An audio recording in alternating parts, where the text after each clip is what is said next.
One of the things that beginning programmers, or those who are new to any kind of programming whatsoever, fail to do is come up with a way in which they can organize the appearance of their code through the whole process of indenting. Sometimes it's just easier just to go through and just put everything down as you see it, as you see right here in this particular demonstration. All the tags are flush left, and in reality this is small enough or short enough of a web page that you can pretty much work your way through this and figure out what's going on.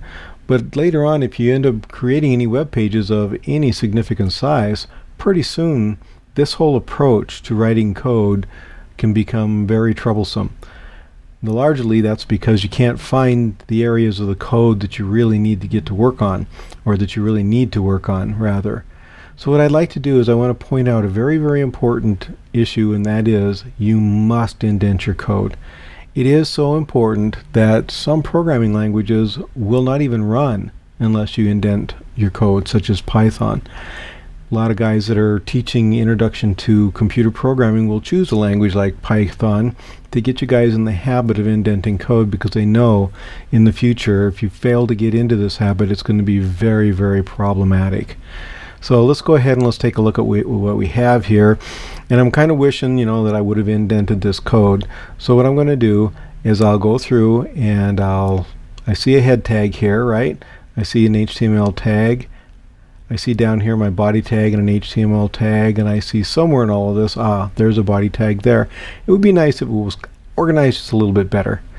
HTML can be thought of maybe as a root tag. So what I will do is I'll just grab a hold of all the code in between my HTML tags, and I'll just tap the tab key and everything indented a little bit.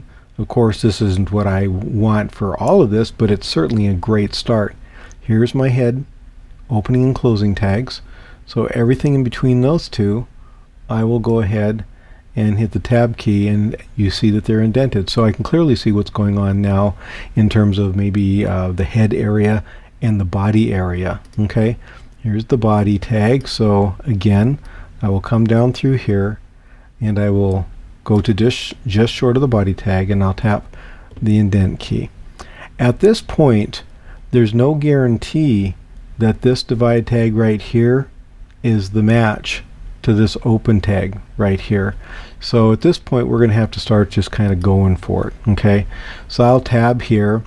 Clearly the paragraph tag belongs under there, and so it looks like, whoops, it looks like that was good, huh? There we go. It looks like the paragraph tag belongs with this divide open and this divide close. We come down here, we'll do another tag or a tab, and these divide tabs need to be within that one, okay, because we can nest divides if we need to. Clearly this paragraph tag belongs inside here, and we don't see a closed paragraph tag, but we do see an image source. So we'll come over here and we'll tab in here, and again you can see how I'm organizing these tabs. So what I'm going to do is I'll go ahead and pause this recording and come back and show you what it looks like when it's all tabbed. As you can see, I've gone through and indented everything, so let's have a look and see exactly what I did.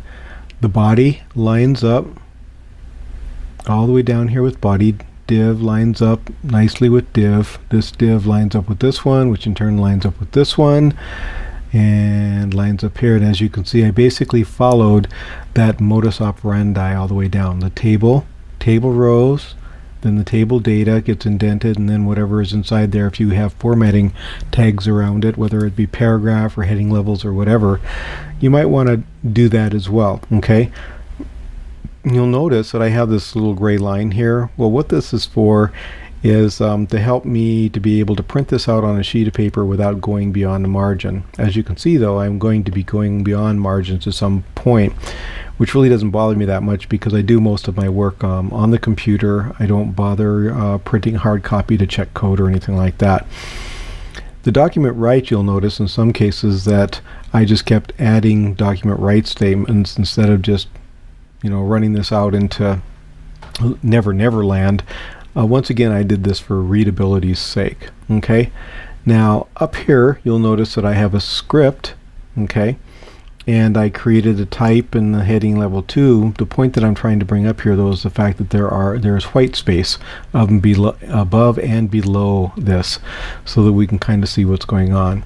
I also have white space above and below this divide tag because there's another one directly behind it, letting me know that this is nicely closed down. Point being, you want to use some kind of a system to where you have good indenting of your code. It'll make it so that you can go through and solve your problems, and more importantly, it'll help me to be able to see exactly where your errors might be when you ask questions.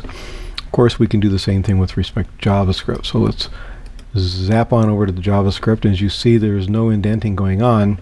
This one's actually going to be really easy to indent because there's really not much going on in this function. But we'll go ahead, we'll leave function like that.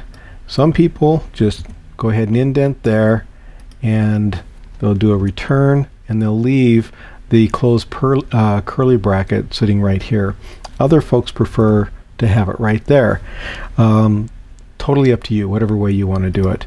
If I have a comment, I'm going to make sure that there's white space above that comment. And there you are. That's pretty much the whole enchilada.